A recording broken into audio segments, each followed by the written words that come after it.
Hoje, com grande satisfação, nós recebemos aqui o Gustavo Kiel, que faz parte dos dois centros do MAPRA e INEP, Allan Kardec e Centro de Paulo. Então, que Jesus o ilumine e abençoe muito nessa palestra. Obrigado.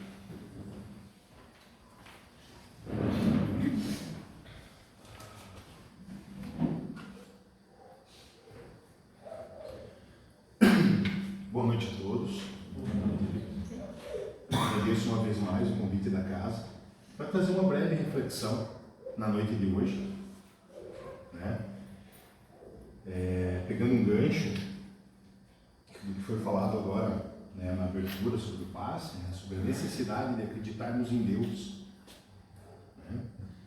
E a palestra de hoje é justamente sobre essa questão, sobre essa ligação com Deus. De onde ela vem? Né? Dentro da nossa doutrina, tentar trazer uma visão da religião e da religiosidade.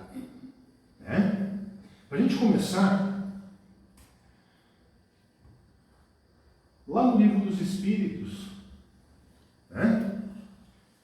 Nós temos a primeira, quando Kardec abre as questões no Livro dos Espíritos, nós temos a primeira questão que Kardec faz, ou, né, não é a primeira que ele faz, mas a que ele considera, né, a mais importante, que é a que ele coloca por primeiro na seção de perguntas e respostas do Livro dos Espíritos. Qual que é essa pergunta, pessoal? Que é Deus? Reparem que ele não pergunta o que é Deus, e ele não pergunta quem é Deus. Ele pergunta que é Deus. Então a maneira da pergunta também a gente vê um sinal, porque a gente não tem como dizer que Deus é algo ou alguém. Então, que é? Não define. E a espiritualidade responde: Deus é a inteligência suprema, causa primária de todas as coisas. Né?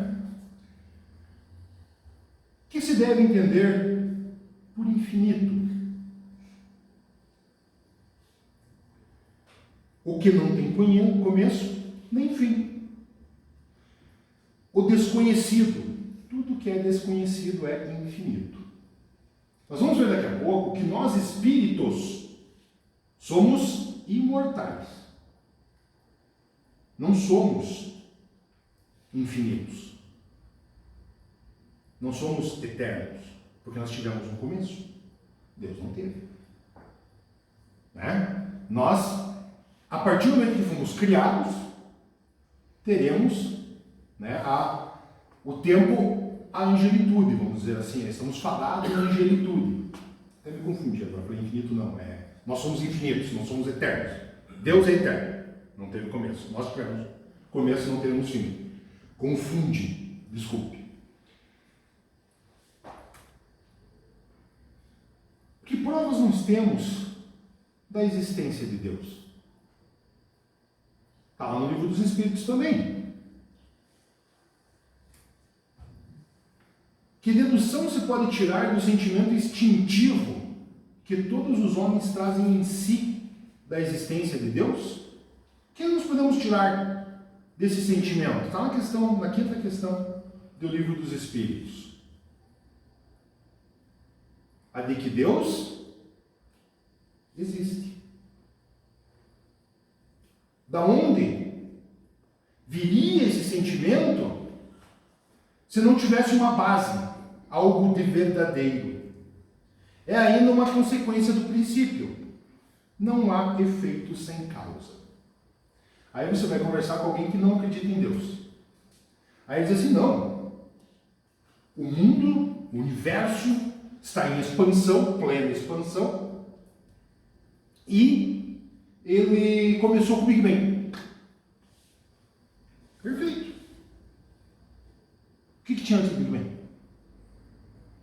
O que condensou aquele ponto de matéria antes dele explodir, se expandir e se tornar o universo? Alguém pode me explicar? Então, mesmo você usando a explicação científica, a visão da doutrina espírita fecha perfeitamente. Por quê? Nada que seja inteligente existe sem uma causa inteligente. Você quer dizer que o universo não teve uma questão inteligente por trás dele em sua criação? É o mesmo que pegar um relógio inteiro de corda lá, aquele relógio cheio de pecinha, jogar numa mesa e ficar repetindo jogadas até querer que o relógio saia montado funcionando. Ele vai sair montado funcionando? Com muita sorte, eu acredito que não. Tamanhas pecinhas não vão se fechar, né, com tamanha perfeição. O sentimento íntimo que temos da existência de Deus, esse sentimento que nós trazemos em nós, que mesmo a pessoa, tem até uma anedota, vamos dizer assim, né? Que o cara pode ser o maior ateu, mas se o avião está caindo, ele grita, meu Deus. Né? Então lá no fundo ele acredita que Deus existe. Né? O sentimento íntimo que temos da existência de Deus não poderia ser fruto da educação? Resultado de ideias adquiridas? O que vocês acham? A gente só acredita em Deus quem foi educado a acreditar em Deus.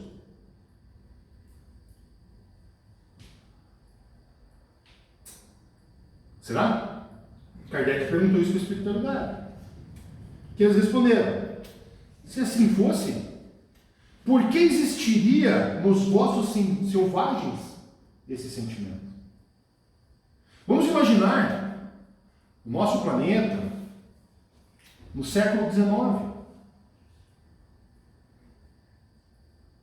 Muitas tribos ainda não eram nem conhecidas. Certo? Vamos imaginar quando Cabral chegou no Brasil. Os índios tinham religião? Tinham, né? Acreditavam em Tupã. Pelo menos eu me lembro mais ou menos da escola, né? Acreditavam em Tupã, né? Eles tinham todo um panteão de deuses deles já. Então quem ensinou eles a ter esse sentimento?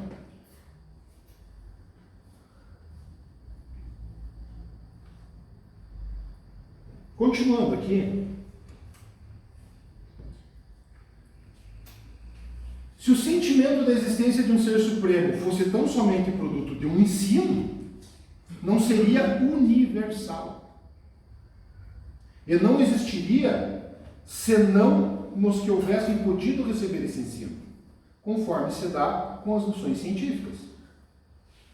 Cabral chegou aqui da mesma maneira que ele já tinha uma religião, viram os índios resolvendo o teorema de Pitágoras. Né? Não. Porque nós trazemos na concepção espiritual, né, esse sentimento de Deus, da existência de Deus. Sobre os espíritos, né? Na origem deles, lá na questão 76 ainda do livro dos Espíritos, temos: que definição se pode dar dos espíritos? A espiritualidade responde: pode-se dizer que os espíritos são os seres inteligentes da criação, povoam o universo, fora do mundo material. O universo, né? Então não é só nosso aqui, né? Continuando. Os espíritos tiveram um princípio? Ou existem como Deus de toda a eternidade?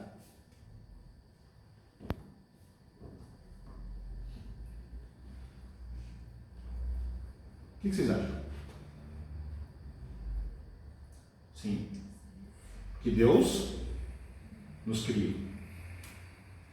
Se não tivesse tido princípio, seriam iguais a Deus, quando ao invés são criação sua e se acham submetidos à sua vontade.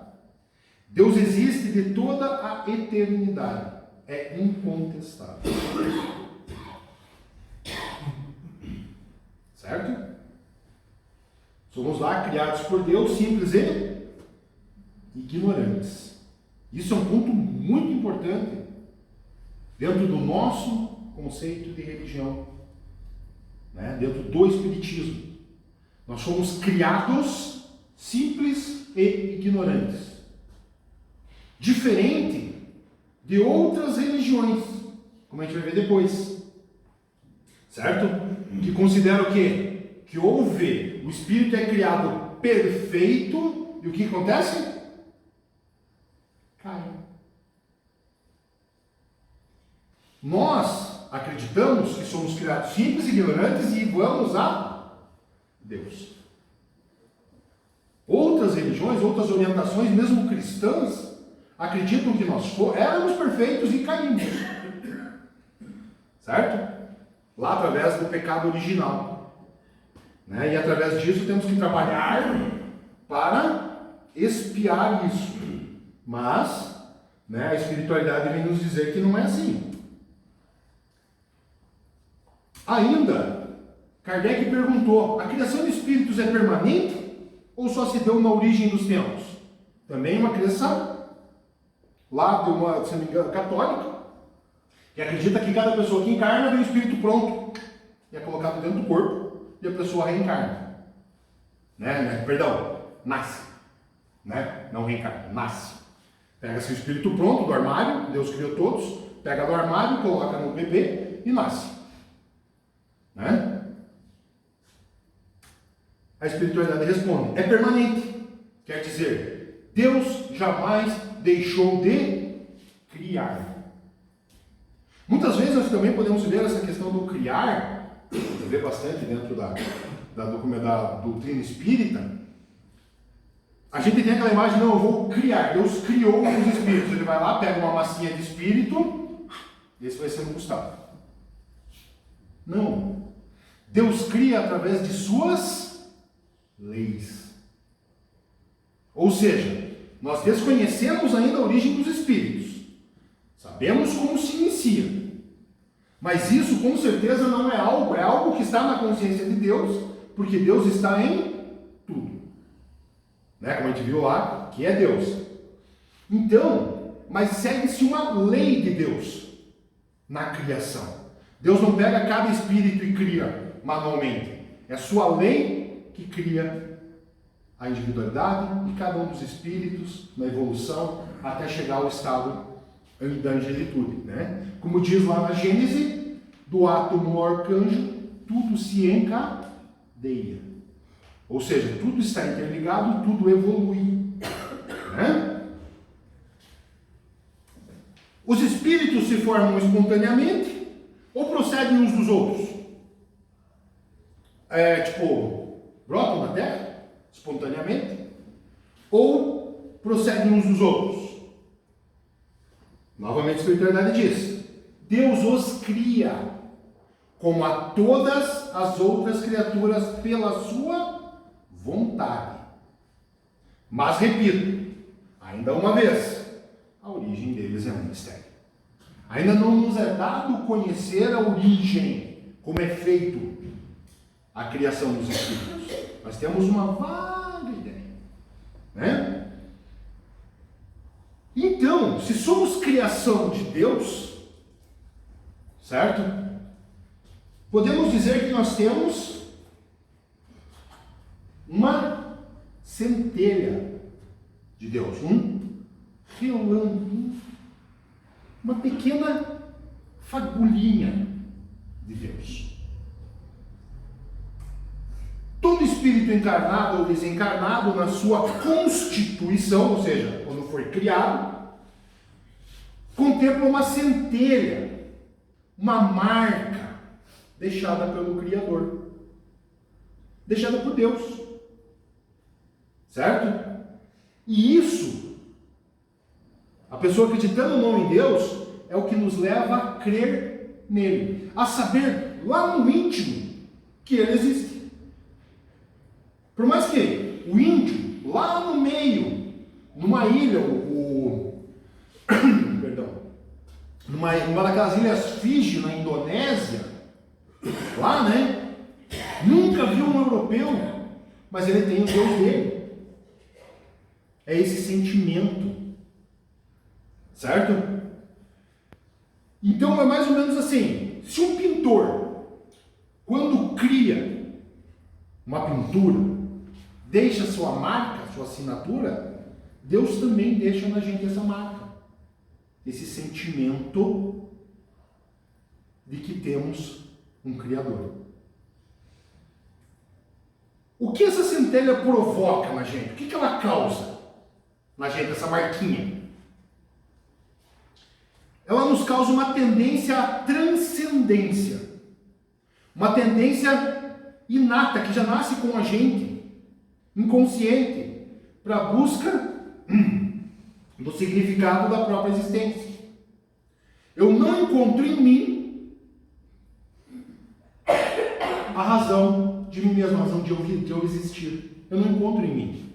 Eu tenho que buscar, né? O que nos leva a buscar essa razão. Saindo um pouco agora, né, do nosso conceito, temos aqui o princípio, uma ideia, pessoal, é claro, bem sintética, do princípio das religiões. Por conta desse sentimento transcendente que nós temos, essa tendência à transcendência que nós temos, nasceram os rituais, as adorações, as manifestações religiosas, as religiões em si. Certo? Elas não nascem porque alguém apresentou uma ideia, ou seja, eu faço vocês acreditarem em Deus e então trago um Deus para vocês. Que é o que a maioria dos ateus, dos materialistas, acabam dizendo. Não, isso é para um meio de controle social e tal. A gente ouve muito falar sobre isso. Quando na realidade, bem entendido, é o contrário. Quando bem compreendida, uma doutrina como a nossa, é o contrário, ela liberta desse sentimento de prisão, desse sentimento, vamos dizer até assim, dessa culpa de ter caído no pecado original, que muitas pessoas trazem isso consigo.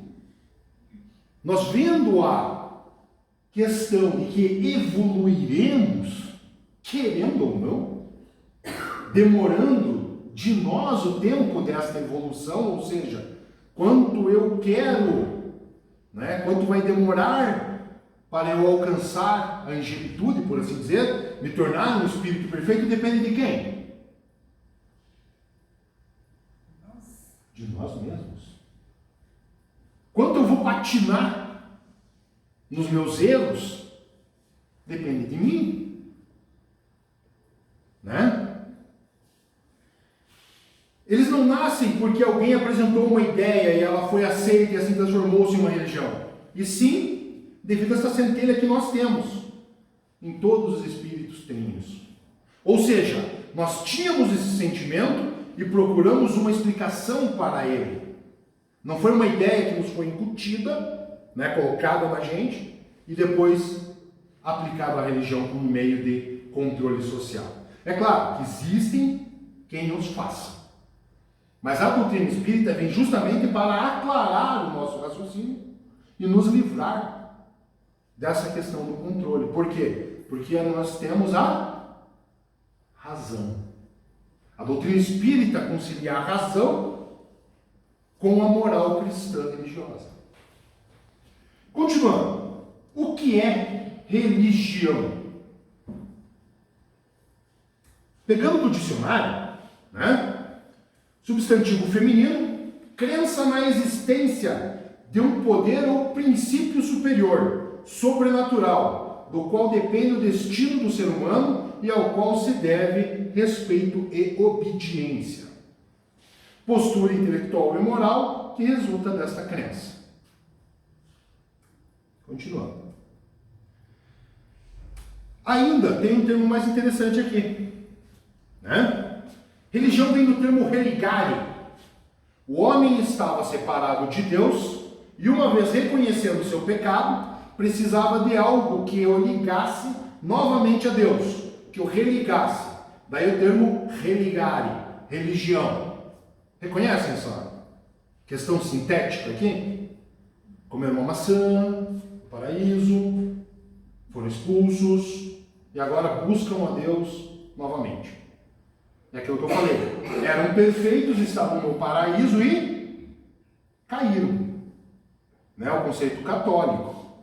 O sincretismo católico leva dessa maneira. Mas será que todas as religiões pensam dessa maneira? Isso é claro, pessoal, quando fala sincretismo católico, judaico, né? Diversos trabalham esse mesmo conceito.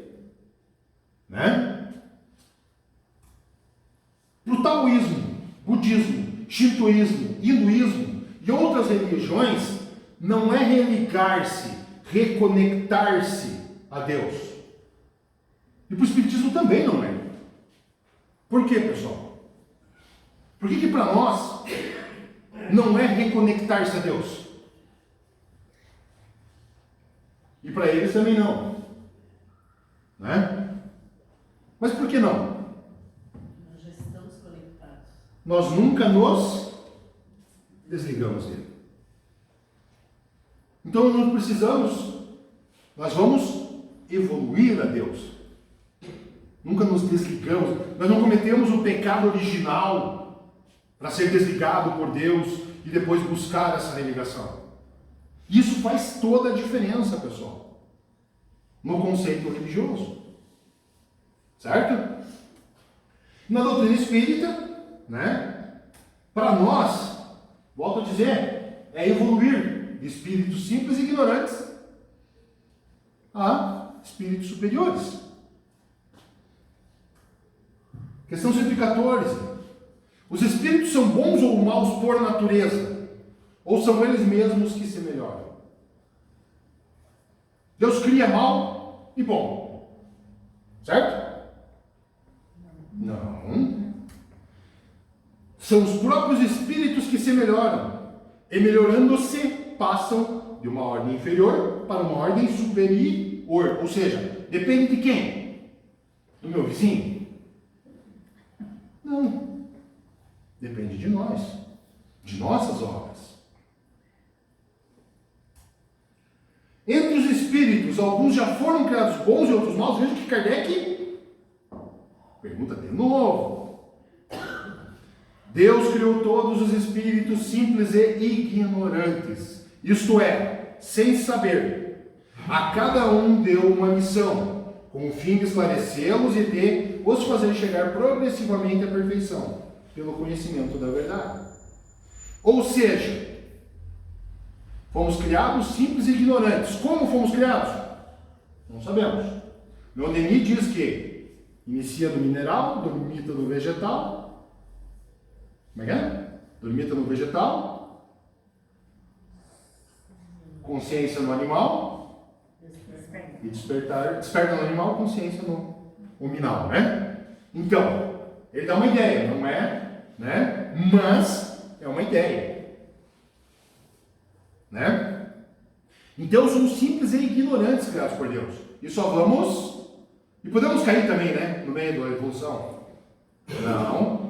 Nós podemos continuar uma hora ali na mesma linha, ou bem devagarinho, mas sempre com destino a Deus. É o que nos diferencia de certas religiões orientais que acreditam na reencarnação, porque eles acreditam que podem regredir. Nós não. Nós não podemos. O espírito não pode, você não pode deixar de ter aquilo que você já desenvolveu. Não é mesmo? Não vai ser tirado. Não é uma punição. Né? Então, o que é religião? Com isso que a gente deu uma passada rápida assim, o que é religião, pessoal?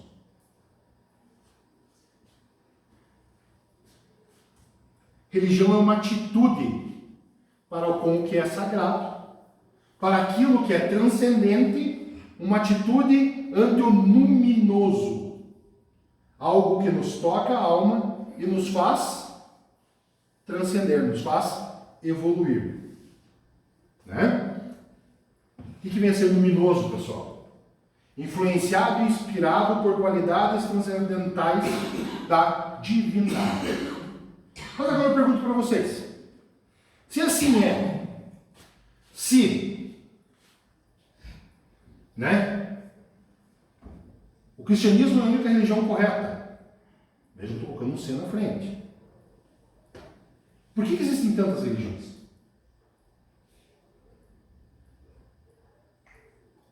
Não seria mais fácil ter só uma? Deus permitia a criação apenas de uma? No livro Caminho da Luz, nós temos uma breve ideia. As primeiras organizações religiosas da Terra tiveram sua origem entre os povos primitivos do Oriente, os quais Jesus enviava periodicamente seus mensageiros e missionários. Sabendo que Jesus é o divino arquiteto do planeta, né? Ou seja, projetou toda a construção do planeta, ele preparou o terreno para a sua encarnação no planeta, enviando emissários antes dele. Na verdade, a gênese de todas as religiões da humanidade tem suas origens no coração de Jesus, cuja ascendência na direção do orbe terrestre não pode ser ignorada. Né? O que isso quer dizer, pessoal? Se a gente pegar o miolo, vamos tirar, vamos polir as religiões do planeta. Polir no sentido de, vamos tirar o que é nosso, o que é humano. Vamos tentar deixar peneirar ali só a mensagem do Cristo. O que todas as religiões falam, pessoal? Do que elas falam? Vamos tirar os conceitos de raça? Vamos tirar os conceitos sociais, de cor, de tudo? Vamos pegar só a mensagem de cada religião. O que todas elas falam? No Manavadharma, encontramos a lição de Jesus. Encontramos no Forri, Lao Tse e Confúcio. Todos eles têm a lição de Jesus. Nas crenças do Tibete, Buda, no Pentateuco de Moisés, no Alcorão de Maomé. Cada raça recebeu seus instrutores, como se fosse Jesus mesmo, em encarnações sucessivas. Vamos pensando, pessoal, o que tem em todas essas religiões em comum? E é o que nos une.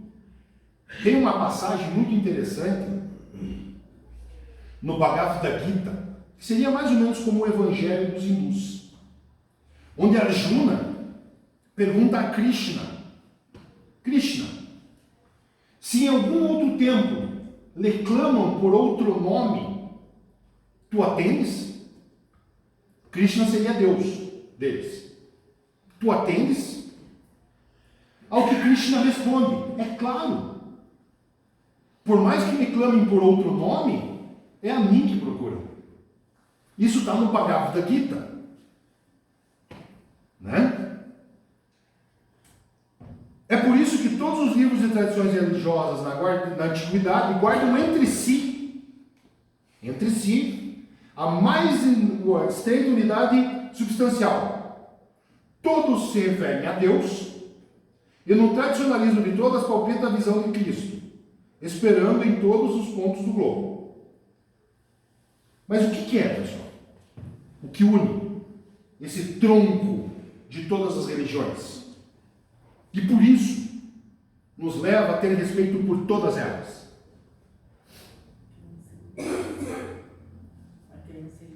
Crença em Deus. Os sacerdotes de todas as religiões, lembrando que eu estou deixando um negócio tenso, né? Estou criando uma tensão no ar, né? Os sacerdotes de todas as religiões do passado supuseram que seus mestres, seus mais altos iniciados, personificassem o Senhor. Mas temos que convir que Jesus foi inconfundível. Ou seja, né, a mensagem tanto que o próprio Mahatma Gandhi diz, né, que se queimassem todos os livros e ficasse apenas o Sermão do Monte, nada seria perdido. Isso, Gandhi, é uma frase atribuída a Gandhi, né? Enquanto alguns deles foram ditadores de consciências, enérgicos e ferozes no sentido de manter e fomentar a fé. Aqui nós temos uma questão que é interessante a gente fazer um parênteses com a doutrina espírita aqui, claro, né? Mas lá no livro, que é o Espiritismo, né? Ele fala o seguinte: espíritos superiores não violam consciências, não forçam a nada. Eles respeitam o tempo e o livre-arbítrio de cada um. Continuando. Jesus assinala sua passagem na terra com um selo constante da mais augusta caridade e do mais abnegado amor. Isso aqui para mim, pessoal, sou sincero em dizer para vocês. Quantos anos tem a Terra? 4 bilhões? Bilhões de anos, é isso, né? Nós vivemos, se fosse um calendário da Terra, né? Nós vivemos nos últimos minutos do dia 31 de dezembro de um ano terrestre, de um ano planetário, por assim dizer. Eu tenho, isso é meu, entendimento meu, pessoal, de tudo que eu li até hoje, que a transição planetária começou com um evento: a encarnação do Cristo no planeta. Ali começou a transição planetária. Isso para mim, pelo que eu posso entender. Por quê? Porque o impacto do amor do Cristo no planeta foi tão forte como o impacto do meteoro que destruiu os dinossauros. Vocês já imaginaram a energia amorosa que ele desencadeou por toda a psicosfera do planeta quando ele encarna aqui? Então eu volto a dizer para vocês, isso é uma opinião minha, né? Eu tenho para mim, porque quando a gente vê lá Kardec falando no capítulo 18 de A Gênesis, os tempos são chegados, ele fala que os espíritos estão vindo, mas eles já estão vindo lá no século XIX e continuam vindo, e a transição está acontecendo, certo? Por que não termina? Porque nós temos que resolver nossos problemas. Esse é o detalhe. Continuando. Suas parábolas e advertências estão impregnadas do perfume de verdades eternas e gloriosas. A manjedoura e o carvalho são lições maravilhosas e seus exemplos constituem um roteiro de todas as grandiosas finalidades no aperfeiçoamento da vida terrestre. Ou seja, é tão forte o impacto dele que até hoje ele nos influencia. Mas continuamos. As pessoas incapazes de compreender a Jesus, e compreendê-lo, podem alegar que suas fórmulas verbais eram antigas e conhecidas, mas ninguém poderá contestar que sua exemplificação foi única, até agora na face da terra. Volto a repetir Gandhi. Se todos os livros fossem queimados e não tivesse o Sermão do Monte, nada seria perdido. Isso está no livro A Caminho da Luz, né, Psicografia de Chico, do Espírito Emmanuel, né? Chegamos lá. Princípios fundamentais. O que é esse tronco de todas as religiões? Que é o que nos une com elas. Todas as religiões do mundo, em todas as culturas, em todas as épocas, partilham pontos em comum. O que é chamado de filosofia perene. Chama-se perene ou universal, exatamente por estar presente em todas as crenças. Está presente na Índia, no México, na China, no Japão, na Mesopotâmia, esteve no Egito Antigo, no Tibete, na Grécia. É um acordo universal, essencial, ou seja, essa é a influência de Jesus. Mas então, quais são esses princípios fundamentais? Essas verdades profundas, pontos de acordo entre várias religiões, cristianismo, budismo, hinduísmo, islamismo e todas as outras. Vamos lá. São só alguns, tá, pessoal? O Espírito existe e perdura após a morte. Todas as religiões acreditam nisso, né? Ama teu próximo. Lembra que eu falei? Tira cor, raça, orientação, política, sexual, o que for. Ama teu próximo. Todas as religiões pregam o mesmo. Ah, mas quando entra o a mais, aí já é coisa nossa. Aí já é coisa terrena. Deixa de ser transcendente. O a mais é nosso. Honra teu pai e tua mãe. Fala a verdade. É melhor dar do que receber. Não julgueis. Colhemos aquilo que semeamos. Todas as religiões tratam disso, pessoal. Deus é amor.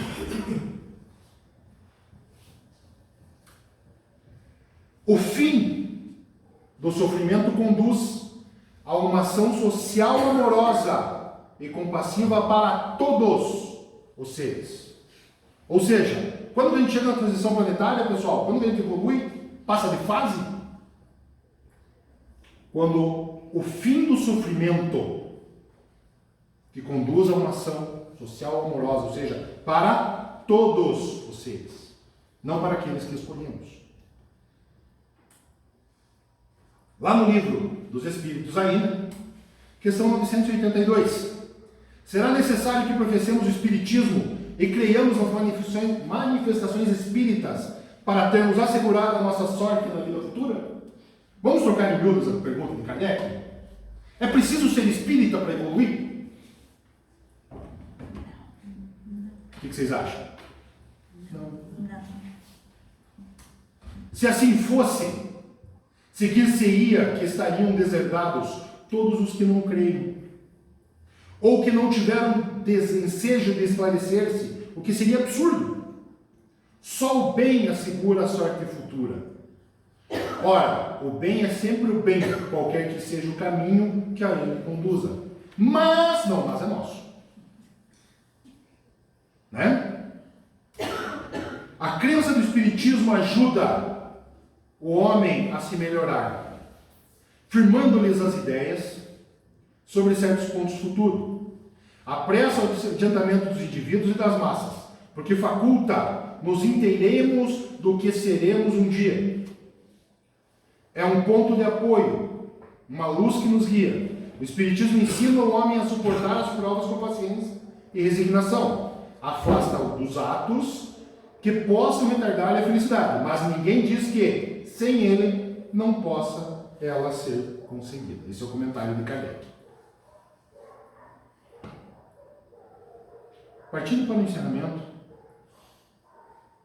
da reflexão dessa noite, para a gente pensar um pouquinho, pessoal. Buda não era budista.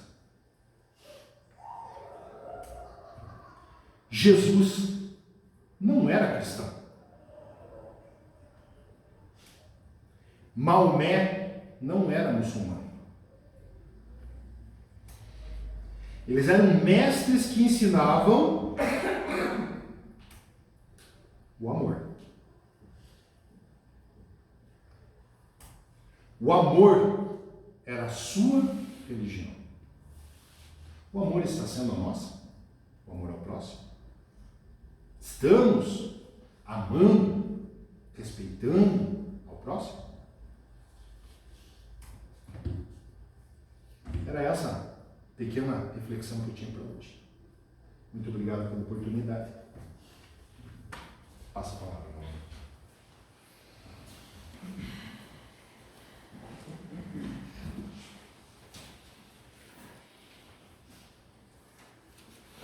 Nós agradecemos por estar aqui, essa palestra muito importante. Todos nós devemos estudar o livro dos Espíritos, como para a gente saber todas essas coisas, está tudo no livro dos Espíritos. Então é preciso nós chegar em casa e fazer uma reflexão sobre tudo que nós estudamos hoje e estudar o livro dos Espíritos. Quem não tem, nós temos aí à disposição. Então agora nós vamos para a preparação para o passe e levar o nosso pensamento a Deus, a Jesus, aos nossos mentores espirituais, para que todos possamos receber as bênçãos de Jesus. Jesus, Senhor e Mestre, que dirigis o movimento de espiritualização que se opera no mundo todo, tende vossas vistas voltadas sobre todos que imploramos a vossa misericórdia, que a falange do Espírito de verdade, o Espírito Consolador, nos orienta no caminho do bem e nos proporciona alívio no sofrimento, consolação em nossas aflições, que lhe seja para nós um arrimo, um amparo e nos defenda de todo o mal. Senhor, protegei todos os que desejam se iniciar na vossa doutrina, dai-lhe a luz do entendimento para a boa compreensão